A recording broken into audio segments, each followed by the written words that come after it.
Welcome back to Badwick Drama News. I'm your host, Badwick, and I'm here making the news simple just like you. So for tonight's episode, we have 3 news stories for you today. However, before we get into those, make sure you hit that like button, subscribe to stay up to date to new videos, and comment down below your opinions of the stories we are covering today and your thoughts of the show as a whole. Now, guys, we have a situation with JiDion, which we briefly talked about in the last episode.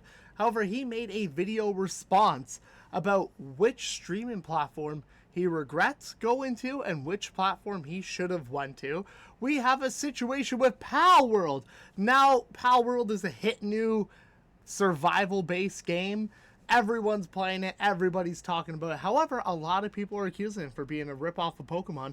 And for our final story of the night, we have a new Kick streamer that got banned for their friend having sex on live stream.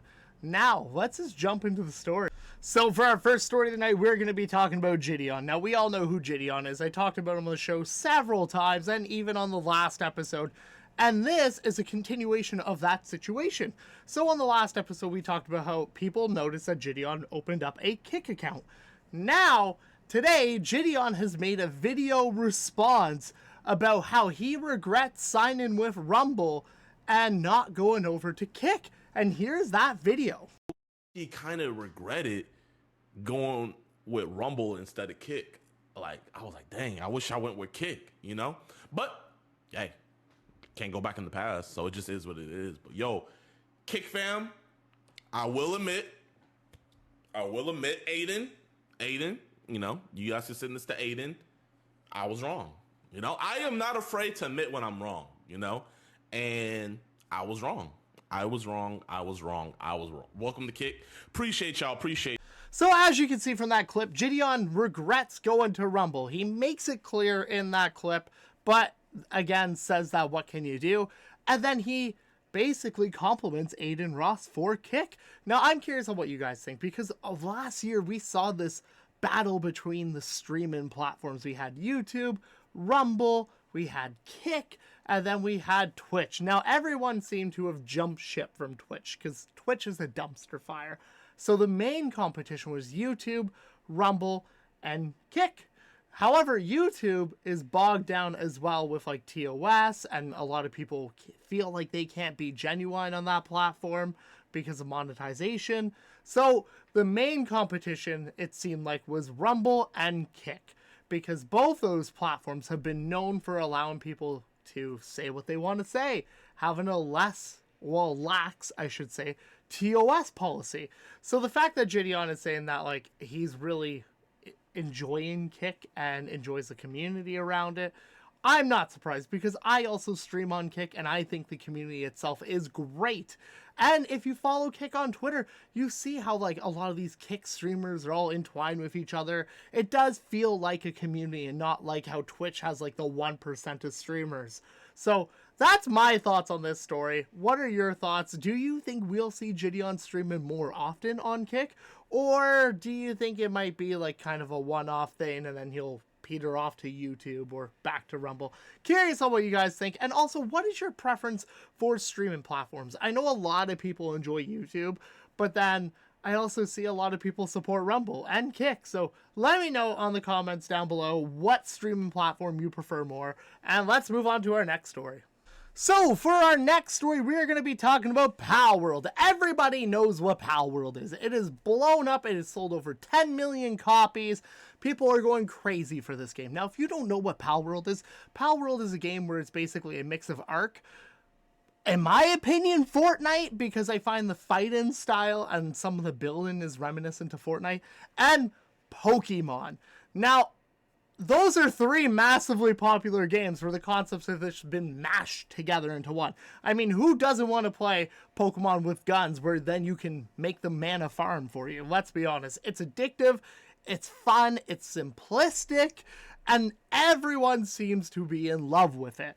However, there has been a lot of criticism against the game, stating that the game has stolen a lot, and I mean a lot, of the character designs from Pokemon. I'll show you on screen right now some of the similarities between some of these design concepts.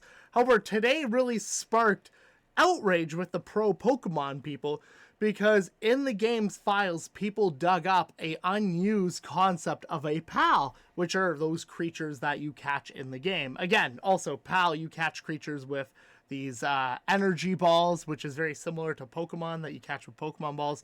Again, another criticism of the game.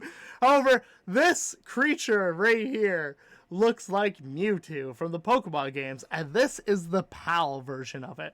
So a lot of people are furious at this, saying that PAL once again has proven that they are just copying Pokemon concepts, and apparently now Nintendo as a company has picked up on the similarities of PAL World, and there's no official statement on if Nintendo's going to try to pursue anything in court against PAL World legally. However, a lot of people speculate that they will, and then a lot of people speculate that they won't. So it's up in the air. However, there is a huge argument online about this situation, and I want to know your thoughts on it. Do you think PAL World ripped off Pokemon entirely? Or do you think it was just a bunch of people that tried to take aspects from like the fun aspects from a bunch of different games and combine them into one game? Let me know what you think about PAL World, if you think it's this kind of a fun game that took a bunch of concepts that people really enjoyed and mashed them together, or if you think this game is just a blatant ripoff of Pokemon. Let me know down in the comments, and also if you play PAL World, because I'm also addicted to the game at the moment. Let's move on to the next story. So for our final story tonight, we're going to be talking about Sam Pepper. Now, if you guys don't know who Sam Pepper is, he is a old school YouTube prankster. He has been wrapped up in a ton of controversy for the pranks he has done. He has joined on with his new IRL streaming fad, where basically they just do a bunch of edgy shit while streaming IRL. Then he was also wrapped up in the Save the Kids Foundation scandal, which was covered by CoffeeZilla. So Sam Pepper is arguably entertaining, but also infamous in the content creation space. However, recently, he was just banned on Kick.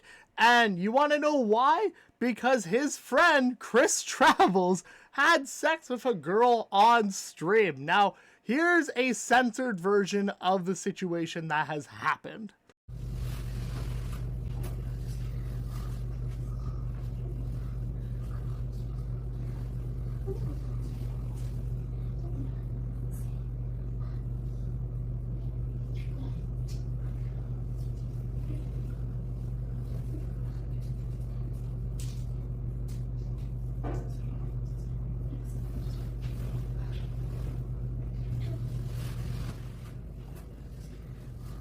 So as you can see from that clip, stuff went down on stream.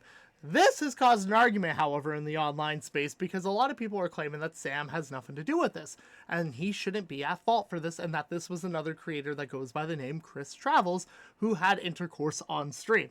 And people are saying that Chris should be penalized for this and should be banned and not allowed to appear on Kick, because Sam had nothing to do with this other than him owning the stream, I suppose.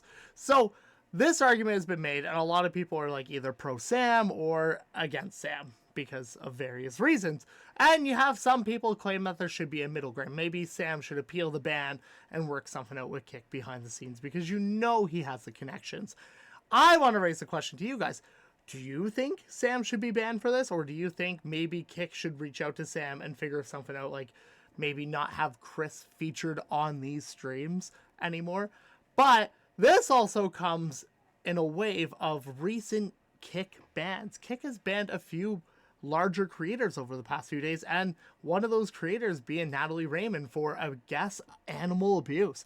So people are starting to see that Kick is tending to crack down on TOS now, and a lot of people are starting to worry about the platform, stating that, is this a sign to come for Kick? Now that Kick is gaining more traction, more media attention, will the platform actually start to, you know, strengthen up TOS? So I want to raise that question to you guys. Do you think Kick is going to start changing its TOS and becoming less relaxed with it?